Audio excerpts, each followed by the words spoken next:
Welcome to Manzil with Ansari. We're going to explore this timeline together, starting right here at the beginning.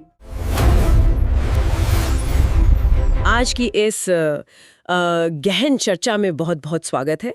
हमारे सामने आज KVS, EVS के पूरे notes हैं, NCERT की किताबों का एक बड़ा सा स्टैक रखा है और कुछ पुरानी मेडिकल केस स्टडीज भी हैं। बिल्कुल। तो हमारा मिशन बहुत ही स्पष्ट है आज।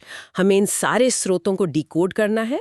यानी हम चखने से पचने तक, जिसे हम फ्रॉम टेस्टिंग टू डाइजेस्टिंग कहते हैं, उस पूरे सफर को एक नए नजरिए से समझने वाले हैं। सही कहा। हम सिर्फ रटने वाले फैक्ट्स पर बात नहीं करेंगे, बल्कि उस विज्ञान को समझेंगे जो हर पल हमारे शरीर में काम कर रहा है। ये मिशन वाकई बहुत फैसिनेटिंग है, क्योंकि जब भी डाइजेशन या पाचन की बात होती है तो अक्सर दिमाग में सिर्फ पेट का ही ख्याल आता है। बिल्कुल। एक बहुत ही स्वाभाविक सी उत्सुकता होती है कि जो खाना हम खाते हैं उसका असल में शरीर के अंदर क्या होता है और वो ऊर्जा में कैसे बदलता है। और यहीं पर सबसे बड़ा भ्रम टूटता है। हमारे नोट्स के हिसाब से एक बहुत ही शानदार केवीएस टॉपर ट्रिक है जिसे हमेशा याद रखना चाहिए। वो कौन सी ट्रिक है? यही कि पाचन की प्रक्रिया पेट से नहीं बल्कि मुंह से ही शुरू हो जाती है। Digestion begins in the mouth. मुंह से शुरुआत। ये कॉन्सेप्ट सच में बहुत सारे पुराने ख्यालों को बदल देता है। जैसे ही हम खाने का पहला निवाला मुंह में रखते हैं और उसे चबाना शुरू करते हैं, हमारी बायोलॉजिकल मशीनरी तुरंत एक्टिवेट हो जाती है। तो अगर डाइजेशन मुंह से ही शुरू हो रहा है तो इसका सीधा सा मतलब ये है कि हम खाने को कैसे चखते हैं, उसका स्वाद कैसा है, इन सबका पाचन के साथ बहुत गहरा कनेक्शन होना चाहिए। बिल्कुल सही कनेक्शन जोड़ा है। इस पूरी प्रक्रिया को समझने के लिए पहले ये देखना होगा कि हम खाते ही क्यों हैं। सही बात है। भोजन के 3 सबसे मुख्य काम हैं: शरीर को ऊर्जा देना, उसका विकास करना और चोट या टूट फूट की मरम्मत करना। राइट। अब इस भोजन को पहचानने का पहला सेंसर हमारी जीभ पर लगा होता है, जिसे हम टेस्ट बर्ड्स या स्वाद कलिकाएं कहते हैं। जीभ पर वो जो छोटे छोटे दाने होते हैं, वही ना? हाँ, वही। अगर हम पुरानी किताबों में दिए गए जीभ के नक्शे को देखें तो आगे का हिस्सा मीठा स्वाद बताता है, जैसे चीनी या गुड़। और किनारे वाले हिस्से खट्टा और नमकीन स्वाद पहचानते हैं, जैसे नींबू या नमक। और जीभ का बिल्कुल पिछला हिस्सा कड़वा स्वाद महसूस करता है, जैसे करेला। ये तो हुई स्वादों की बात। हालांकि आधुनिक विज्ञान कहता है कि जीभ का हर हिस्सा हर स्वाद को महसूस कर सकता है। वो तो है। लेकिन परीक्षाओं के नजरिए से वो पारंपरिक नक्शा याद रखना बहुत जरूरी है। पर यहाँ एक बहुत ही आम सी दिक्कत जहन में आती है। कैसी दिक्कत? जब गंभीर जुकाम होता है तो सबसे पसंदीदा और स्वादिष्ट खाना भी एकदम रबर जैसा या बेस्वाद क्यों लगने लगता है? क्या जुकाम में हमारी जीभ काम करना बंद कर देती है? ये एक बहुत ही शानदार ऑब्जर्वेशन है और इसका जवाब साइंस ऑफ फ्लेवर यानी फ्लेवर के विज्ञान में छिपा है। अच्छा। जुकाम का असर जीभ पर नहीं बल्कि हमारी नाक पर होता है। हम जिसे स्वाद समझते हैं वो असल में स्वाद और गंध यानी स्मेल का एक कॉम्बिनेशन होता है। ओहो, तो गंध का रोल इतना बड़ा है। बिल्कुल। परीक्षा के लिए एक बहुत ही महत्वपूर्ण रैंक बूस्टर एग्जाम टिप है। अगर गंध गायब है तो स्वाद की अनुभूति 80% तक कम हो सकती है। 80% मतलब जुकाम में नाक बंद होने की वजह से हम खाने की महक नहीं ले पाते? हाँ, और इसीलिए दिमाग खाने के फ्लेवर को रजिस्टर नहीं कर पाता। यानी स्वाद और गंध का 80-20 का रेशियो है। गंध के बिना स्वाद अधूरा है। अब मान लीजिए खाना मुंह में आ गया, स्वाद भी आ गया। बिल्कुल। इसके बाद मैकेनिकल डाइजेशन यानी यांत्रिक पाचन का वो कौन सा स्टेप है जो डाइजेशन को मुंह से ही शुरू कर देता है? वो स्टेप है चबाना या चूइंग। एक्सपर्ट्स हमेशा सलाह देते हैं कि एक निवाले को कम से कम 30 से 32 बार चबाना चाहिए। 30 से 32 बार? हाँ। जब हम खाने को चबाते हैं तो हमारे मुंह में लार बनती है, जिसे सलाइवा कहते हैं। यहीं पर सबसे बड़ा जादू या कहें कि रासायनिक बदलाव होता है। वो कैसे? लार में ऐसे एंजाइम्स होते हैं जो भोजन में मौजूद स्टार्च को शर्करा यानी शुगर में तोड़ देते हैं। अरे हाँ। क्या कभी ध्यान दिया है कि अगर हम एक सादी रोटी या चावल को बहुत देर तक चबाते रहें तो वो धीरे धीरे मीठा लगने लगता है? बिल्कुल। वो मीठापन इसी स्टार्च के शुगर में बदलने का सबूत है। ये तो एक सीधा रासायनिक प्रयोग है जो हम अपने मुंह में कर सकते हैं। सही कहा। लेकिन इस पूरी यांत्रिक प्रक्रिया में हमारे दांत ही सबसे बड़े औजार हैं। दांतों के प्रकार को लेकर परीक्षाओं में अक्सर बहुत कंफ्यूजन होता है। इसे एक टूल बॉक्स की तरह समझिए। इंसानों में मुख्य रूप से 4 प्रकार के दांत होते हैं। सामने के दांत इंसाइजर्स कहलाते हैं। यानी कृंतक। हाँ, ये कैंची की तरह होते हैं जिनका काम भोजन को काटना है, जैसे सेब का पहला बाइट लेना। और उनके बगल वाले? बगल में नुकीले दांत होते हैं जिन्हें कैनाइन्स या रदनक कहते हैं। ये फाड़ने का काम करते हैं। टीयरिंग के लिए? बिल्कुल। फिर आते हैं प्रीमोलर्स या अग्रचर्वणक, जो एक क्रशर की तरह खाने को कुचलते हैं। और सबसे पीछे मोलर्स होंगे? हाँ, चर्वणक, जिनका काम चक्की की तरह भोजन को बारीक पीसना होता है। बचपन में दूध के दांत आते हैं और बाद में 32 स्थायी दांत उनकी जगह ले लेते हैं। और इसी टूल बॉक्स की सबसे बड़ी समस्या है दांतों में कीड़ा लगना या कैविटी होना। बिल्कुल। ये कैविटी अचानक से दांतों को खराब कैसे कर देती है? यहाँ एक बहुत ही जरूरी केवीएस टिप है जो ध्यान रखनी है। कैविटी असल में कीटाणुओं के कारण होती है, जर्म्स। मतलब जब हम ठीक से कुल्ला नहीं करते? सही पकड़े। मुंह में बचे हुए खाने के कणों पर बैक्टीरिया पनपते हैं। ये बैक्टीरिया उस खाने को पचाकर एसिड बनाते हैं और वो एसिड दांतों की मजबूत परत को गलाने लगता है। एकदम सही। इसलिए यांत्रिक पाचन का सबसे बड़ा निष्कर्ष यही है कि saliva plus food is equal to easy digestion. जितना अच्छा चबाएंगे खाना, उतना ही आसानी से पचेगा। मुंह में लार के साथ मिलकर भोजन अब एक पेस्ट बन चुका है। अब ये गले से नीचे उतरता है। हाँ। इस पेस्ट का आगे का सफर कैसा रहता है और पेट के अंदर असल में क्या होता है, ये जानने की उत्सुकता बहुत बढ़ जाती है। ये सफर बहुत ही व्यवस्थित है। मुंह से निकलकर खाना ग्रास नाली यानी फूड पाइप में जाता है। फूड पाइप से ये पेट में गिरता है, वहां से छोटी आंत और फिर बड़ी आंत में। लेकिन पेट के अंदर की दुनिया को समझना इतना आसान तो नहीं था शुरुआत में। बिल्कुल नहीं। हमारे पास 1822 की एक बहुत ही ऐतिहासिक केस स्टडी है जिसने पूरी दुनिया का नजरिया बदल दिया। ये कहानी डॉक्टर विलियम बोमोंट और मार्टिन नाम के एक सैनिक की है ना? हाँ, मार्टिन को बहुत करीब से पेट में गोली लग गई थी। डॉक्टर बोमोंट ने उसकी जान तो बचा ली, लेकिन घाव कुछ इस तरह भरा कि मार्टिन के पेट में एक छोटी सी खिड़की या छेद हमेशा के लिए रह गया। एक छेद रह गया? और इस छेद के जरिए डॉक्टर बोमोंट ने पूरे 9 साल तक एक जीवित इंसान के पेट के अंदर झांककर शोध किया। 9 साल तक? हाँ, उन्होंने लिटरली एक धागे में खाना बांधकर उस छेद से पेट के अंदर डाला और पाचन को अपनी आंखों से देखा। ये तो विज्ञान के इतिहास का सबसे अनोखा प्रयोग लगता है। बिल्कुल। उन्होंने ही पहली बार बताया कि पेट एक मिक्सर की तरह खाने को मथता है, चर्निंग होती है। तो डॉक्टर बोमोंट ने इस चर्निंग और पेट के अंदर के माहौल को लेकर क्या महत्वपूर्ण निष्कर्ष निकाले? उनके निष्कर्ष बेहद क्रांतिकारी थे। उन्होंने बताया कि पेट के अंदर जो पाचक रस होते हैं वे बहुत ही अम्लीय होते हैं, एसिडिक। हाँ। एक शानदार रैंक बूस्टर टिप ये है कि पेट के अंदर का तापमान लगभग 30 डिग्री सेल्सियस होता है। 30 डिग्री? डॉक्टर बोमोंटी एक तुलनात्मक प्रयोग किया। उन्होंने पेट से कुछ पाचक रस बाहर एक ग्लास में निकाले और उसमें खाना डाला। नतीजा क्या रहा? पेट के बाहर गिलास की तुलना में पेट के अंदर खाना बहुत जल्दी पचता है। इसका कारण है पेट का मथना। अच्छा, क्योंकि मथने से खाने के कण छोटे हो जाते हैं? बिल्कुल, और पाचक रसों को काम करने के लिए ज्यादा क्षेत्रफल मिल जाता है। एक और बहुत ही दिलचस्प बात पता चली कि व्यक्ति जब दुखी या तनाव में होता है तो उसका पाचन धीमा हो जाता है। यानी हमारा दिमाग और हमारा पाचन तंत्र आपस में सीधे बात करते हैं। बिल्कुल। भावनाएं डाइजेशन को कंट्रोल कर सकती हैं? बिल्कुल करती हैं।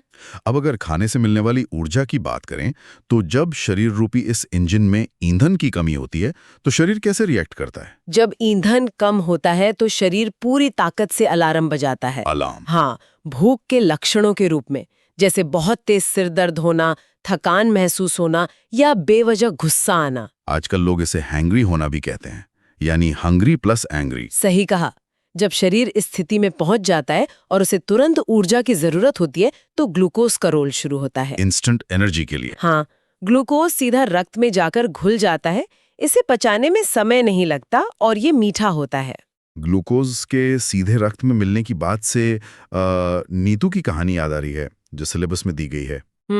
नीतू की केस स्टडी। नीतू को लगातार उल्टी और दस्त हो रहे थे जिसकी वजह से वो बहुत कमजोर हो गई थी। ऐसी स्थिति में शरीर का मैनेजमेंट कैसे किया जाता है? नीतू की वो केस स्टडी प्राथमिक उपचार को समझने के लिए बहुत जरूरी है। उल्टी और दस्त से शरीर का पानी और जरूरी लवण निकल जाते हैं, जिसे निर्जलीकरण या डिहाइड्रेशन कहते हैं। बिल्कुल। तो प्राथमिक उपचार के तौर पर तुरंत चीनी और नमक का घोल दिया जाता है। चीनी और नमक का ये कॉम्बिनेशन पानी को शरीर में रोके रखने में मदद करता है। परीक्षा के लिए घर पर ओआरएस बनाने का सही अनुपात भी याद रखना जरूरी है ना? हाँ, ये एक महत्वपूर्ण एग्जाम टिप है।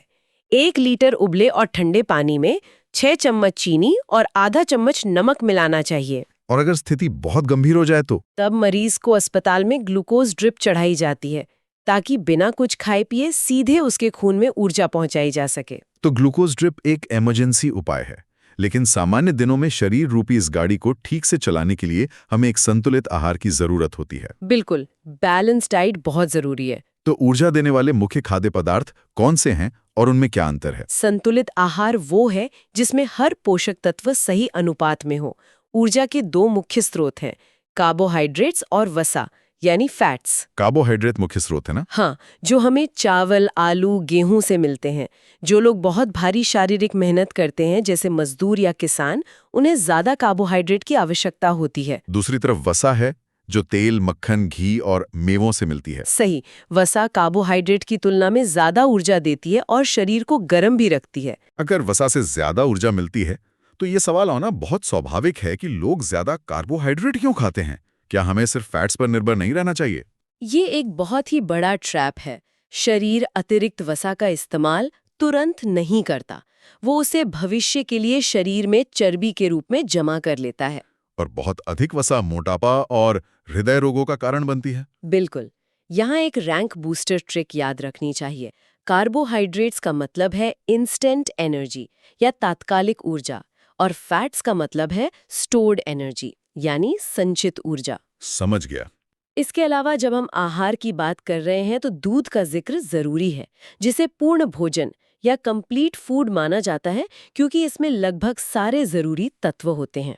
इंजन को फ्यूल तो मिल गया, लेकिन एक गाड़ी को सिर्फ पेट्रोल नहीं, मेंटेनेंस भी चाहिए। बिल्कुल चाहिए। शरीर के निर्माण और बीमारियों से उसकी रक्षा करने का काम कौन करता है? यहाँ एंट्री होती है प्रोटीन और विटामिन की। प्रोटीन को बॉडी बिल्डिंग फूड कहा जाता है। इसका काम है नई मांसपेशियों का निर्माण करना। हाँ, और चोट लगने पर शरीर के अंगों की मरम्मत करना। दालें, सोयाबीन और अंडे इसके बेहतरीन स्रोत हैं। हमारे लिए ये बहुत ही शानदार तथ्य है कि भारत पूरी दुनिया में दालों के उत्पादन में नंबर 1 है। अरे वाह! और विटामिन्स का काम शरीर की रक्षा करना है। बिल्कुल, वे बीमारियों से लड़ते हैं। खट्टे फल जैसे सिट्रस फ्रूट्स और गाजर इसके अच्छे स्रोत हैं। अक्सर लोग प्रोटीन और विटामिन तो याद रखते हैं, लेकिन खनिजों यानी मिनरल्स को भूल जाते हैं। शरीर में खनिजों की क्या भूमिका है? खनिजों की जरूरत शरीर को बहुत कम मात्रा में होती है, लेकिन इनकी कमी बहुत भारी पड़ सकती है। जैसे हड्डियों के लिए कैल्शियम और खून बनाने के लिए लोहा यानी आयरन बेहद जरूरी है। बिल्कुल। चलिए एक रैंक बूस्टर टिप देखते हैं जो सीधे सवालों में पूछी जाती है। बताइए। शाकाहारियों के लिए प्रोटीन का सबसे बेहतरीन स्रोत सोयाबीन है। विटामिन ए सबसे ज्यादा गाजर में मिलता है। और विटामिन सी? विटामिन सी के लिए आंवला सबसे अच्छा है। बिल्कुल। और आयरन सबसे ज्यादा पालक और गुड़ में पाया जाता है। ये टेबल बहुत ही क्लियर और एग्जाम फ्रेंडली है। अब क्योंकि हमने शरीर की रक्षा की बात की है, तो उन बीमारियों को भी समझना होगा जिनसे हमें बचना है। बिल्कुल। बीमारियों का वर्गीकरण किस आधार पर किया जाता है? मुख्य रूप से बीमारियां 2 प्रकार की होती हैं, गैर संक्रामक और संक्रामक, नॉन कम्युनिकेबल और कम्युनिकेबल।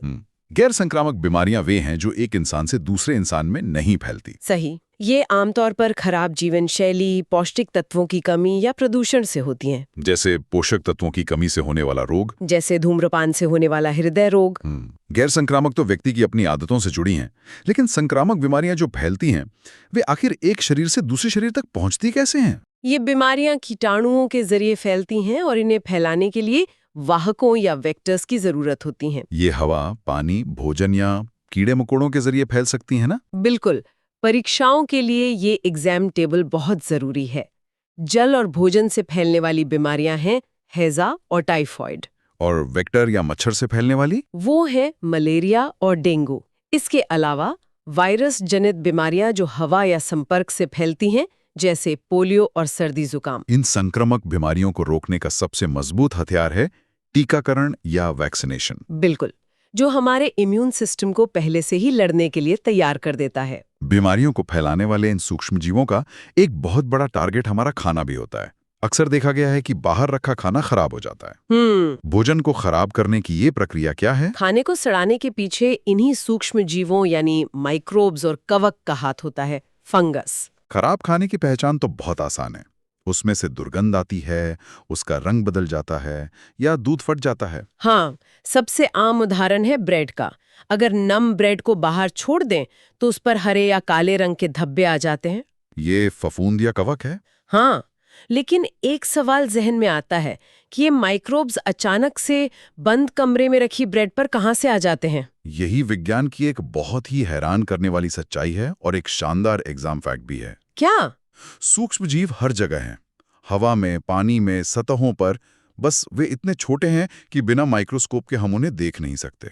और इनके पनपने के लिए कुछ आदर्श स्थितियां चाहिए होती है ना? बिल्कुल। नमी, हवा और सही तापमान, मॉइस्चर, एयर और हीट। यही वजह है कि बरसात के मौसम में नमी की वजह से और गर्मियों में ज्यादा तापमान की वजह से खाना बहुत जल्दी सड़ता है। एकदम सही। तो अगर सूक्ष्म जीवों को नमी, हवा और गर्मी चाहिए, तो इसका मतलब है कि भोजन को सुरक्षित रखने के लिए हमें इन तीनों में से किसी एक या सभी को हटाना होगा। हाँ, क्या प्रिजर्वेशन या संरक्षण का विज्ञान पूरी तरह इसी लॉजिक पर काम करता है? 100%। फूड प्रिजर्वेशन के सारे तरीके इन्हीं कीटाणुओं के माहौल को तोड़ने पर आधारित हैं। जैसे हम दूध को उबालते हैं। बिल्कुल, बॉइलिंग से उच्च तापमान कीटाणुओं को मार देता है और जब हम खाने को फ्रिज में रखते हैं तो ठंडे तापमान में कीटाणुओं की ग्रोथ रुक जाती है। और धनिया या लाल मिर्च को धूप में सुखाया जाता है। हाँ, जिससे उनकी सारी नमी खत्म हो जाती है। हाँ, और सबसे पारंपरिक तरीका है अचार बनाना, पिकलिंग। अचार बनाने के तरीके में अक्सर घरों में दादी नानी कहती हैं कि अचार के ऊपर तक तेल होना चाहिए। क्या वो तेल एक तरह से हवा को ब्लॉक करने का काम कर रहा है? बिल्कुल कर रहा है। तेल एक ढाल या सील का काम करता है जो हवा को अंदर जाने से रोकता है। ऑक्सीजन के बिना सूक्ष्म जीव जिंदा नहीं रह सकते। इसके अलावा अचार में पड़ा नमक और चीनी भी प्रिजर्वेटिव्स का काम करते हैं। हाँ, वे कीटाणुओं का पानी सोख लेते हैं। आपने देखा होगा कि अचार डालने से पहले जार को धूप में सुखाया रहता है ताकि अंदर बिल्कुल नमी ना रहे। या याद रखने वाली ट्रिक है, no moisture means no microbes. एकदम सही। और हाँ, कोई भी डिब्बा बंद खाना ले तो उसके एक्सपायरी डेट चेक करना कभी नहीं भूलना चाहिए। प्रिजर्वेशन की बात हो रही है तो केस स्टडीज में एक बहुत ही मशहूर नाम आता है, मामिडी तांड्रा। बिल्कुल, इसमें तो प्रिजर्वेशन का बहुत ही लंबा और जटिल प्रोसेस इस्तेमाल होता है ना। मामिडी तांड्रा, जिसे हम आम पापड़ कहते हैं, आंध्र प्रदेश का एक बहुत ही शानदार व्यंजन है। ये प्रिजर्वेशन के विज्ञान का एक मास्टर क्लास है। इसकी शुरुआत कैसे होती है? पके हुए आमों से, क्योंकि उनमें रस ज्यादा और रेशे कम होते हैं। आम के गूदे को मलमल के कपड़े से छानकर उसमें गुड़ और चीनी मिलाई जाती है। फिर इस मीठे गूदे की एक पतली परत चटाई पर बिछाकर तेज धूप में सुखाई जाती है। ये प्रक्रिया 1 या 2 दिन नहीं बल्कि पूरे 4 हफ्तों तक परत दर परत चलती है। 4 हफ्ते? ये तो धैर्य का सबसे बड़ा इम्तिहान है। बिल्कुल, जब तक कि वो एक मोटा और स्वादिष्ट आम पापड़ ना बन जाए। लेकिन अगर विज्ञान के नजरिए से देखें तो इसमें गुड़, चीनी और धूप तीनों मिलकर आम को खराब होने से बचा रहे हैं। बिल्कुल सही। यहाँ केवीएस की टिप यह है कि आम सिर्फ गर्मियों में मिलते हैं, लेकिन इंसान की फितरत है कि उसे साल भर आम का स्वाद चाहिए। इसीलिए इस प्रिजर्वेशन तकनीक का इस्तेमाल करके अचार, चटनी और मामिडी तांड्रा बनाया जाता है ताकि बिना फ्रिज के भी इसे साल भर सुरक्षित रखा जा सके। अभी तक हमने इंसानों और जानवरों के खाने की बात की, लेकिन कुछ पौधे भी ऐसे होते हैं जो अपना खाना खुद बनाने के बजाय कीड़े मकोड़े खाते हैं। क्या पौधे भी मांसाहारी होते हैं? और अगर वे प्रकाश संश्लेषण या फोटोसिंथेसिस कर सकते हैं तो उन्हें कीड़े खाने की क्या जरूरत पड़ गई? ये जीव विज्ञान के सबसे दिलचस्प अजूबों में से एक है। हाँ, कीटभक्षी पौधे या इंसेक्टिवोरस प्लांट्स होते हैं। तो ये कीड़े क्यों खाते हैं? होता क्या है कि ये पौधे ऐसी मिट्टी में उगते हैं जहां नाइट्रोजन की बहुत भारी कमी होती है। अपनी इस कमी को पूरा करने के लिए ये कीड़ों का शिकार करते हैं। इसका सबसे क्लासिक उदाहरण है घटपर्णी पौधा यानी पिचर प्लांट। बिल्कुल, इसका आकार एक मटके जैसा होता है जिस पर पत्ती का ढक्कन लगा होता है। ये एक बहुत ही मनमोहक गंध छोड़ता है और जैसे ही कोई कीड़ा उस गंध से आकर्षित होकर अंदर जाता है वो फिसल कर फंस जाता है और ढक्कन बंद हो जाता है। सही कहा। ये पौधा ऑस्ट्रेलिया, इंडोनेशिया और हमारे भारत में मेघालय में पाया जाता है। वीनस फ्लाई ट्रैप भी ऐसा ही एक पौधा है। शिकार करने वाले पौधे प्रकृति में सर्वाइवल के कैसे कैसे तरीके हैं? और सर्वाइवल की इसी कड़ी में एक और कॉन्सेप्ट आता है, सहजीवी संबंध या सिम्बायोटिक रिलेशनशिप। हाँ, इसमें दो अलग-अलग जीव एक दूसरे की मदद कैसे करते हैं। सहजीवी संबंध एक बहुत ही खूबसूरत पार्टनरशिप है जहां दोनों का फायदा होता है। इसका सबसे बेहतरीन उदाहरण है लाइकेन। ये कवक और शैवाल का जोड़ा है। फंगस और एल्गी। बिल्कुल। कवक वातावरण से पानी और खनिज सोखकर शैवाल को देता है और शैवाल हरा होने के कारण प्रकाश संश्लेषण से खाना बनाता है और कवक को खिलाता है। परीक्षाओं के लिए एक बहुत ही महत्वपूर्ण एग्जाम फैक्ट ये भी है कि राइजोबियम नाम का बैक्टीरिया दालों के पौधों की जड़ों में सहजीवी संबंध बनाकर रहता है। बिल्कुल। पौधा उसे घर देता है और बैक्टीरिया हवा से नाइट्रोजन लेकर पौधे को देता है। प्रकृति के इन अजूबों को समझने के बाद अगर हम वापस अपने रोजमर्रा के खाने और स्वास्थ्य पर आएं, तो कुछ ऐसी बातें हैं जो लोग अक्सर गलत समझ लेते हैं। कैसी बातें? जैसे, क्या हमेशा ये मान लेना सही है कि सभी कीटाणु या बैक्टीरिया हमारे लिए नुकसानदायक ही होते हैं? बिल्कुल नहीं। और क्या जंक फूड खाने से भी हमें ऊर्जा मिलती है? ये दोनों ही बहुत बड़ी गलत फहमियां हैं जिन्हें दूर करना जरूरी है। पहली बात, सभी कीटाणु बुरे नहीं होते। जैसे दही वाले? जिम्मेदार है, और ये हमारे पाचन तंत्र के लिए एक बहुत ही गुड बैक्टीरिया है। और दूसरी गलती है जंक फूड की। बर्गर या पिज्जा जैसे जंक फूड केवल जीभ को स्वाद देते हैं। सही कहा। इनमें कोई असली पोषण नहीं होता। ये पेट तो भर देते हैं, लेकिन ऊर्जा के नाम पर ये शरीर को सिर्फ नुकसान पहुंचाते हैं। जाते जाते कुछ एग्जाम हैक्स साझा करते हैं जो सीधे परीक्षा के विकल्पों को चुनने में मदद करेंगे। बिल्कुल। पहला हैक है, अगर पेट में अम्लीय रस या एसिडिटी बढ़ जाए तो उसे शांत करने के लिए ठंडी चीजें जैसे दही खानी चाहिए। दूसरा, कच्चे दूध की तुलना में उबला हुआ दूध पेट में ज्यादा जल्दी पचता है। तीसरा, चने या मूंग जैसे बीजों को अंकुरित होने के लिए यानी स्प्राउट्स बनने के लिए सिर्फ पानी काफी नहीं है, उन्हें हवा और पानी दोनों की जरूरत होती है। और अंत में KVS Tier 2 बूस्टर। 9 साल तक पेट का अध्ययन करने वाले महान डॉक्टर बोमोंट को उनके अभूतपूर्व काम के कारण गैस्ट्रिक फिजियोलॉजी का पिता कहा जाता है। एकदम सही। तो आज के इस सफर को अगर हम समेटें तो हमने देखा कि पाचन एक बहुत ही लंबी और वैज्ञानिक यात्रा है जो हमारे मुंह के स्वाद और दांतों के चबाने से शुरू होकर पेट के मथने तक जाती है। बिल्कुल। हमने समझा कि ऊर्जा के लिए संतुलित आहार कितना जरूरी है, बीमारियां कैसे फैलती हैं और हमारे पूर्वजों ने बिना फ्रिज के भी भोजन को संरक्षित करने की कितनी शानदार तकनीकें खोजी थीं। इन सभी सिद्धांतों को गहराई से समझना किसी भी परीक्षा में स्टूडेंट्स को मजबूत स्थिति में रखेगा। इस पूरी चर्चा ने कई पुराने कंसेप्ट्स को एकदम स्पष्ट कर दिया है। बिल्कुल। और अंत में ये पूरी चर्चा एक बहुत ही गहरा सवाल खड़ा करती है जिस पर हमें विचार करना चाहिए। वो क्या?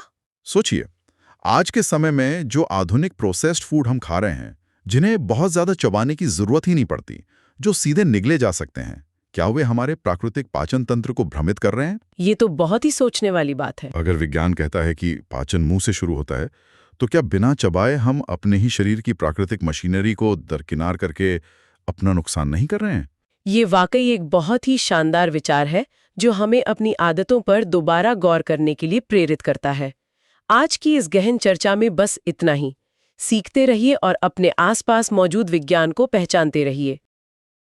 अगर आज की क्लास हेल्पफुल लगी हो तो वीडियो को लाइक जरूर करें और चैनल को सब्सक्राइब करना बिल्कुल ना भूलें। मिलते हैं नेक्स्ट क्लास में।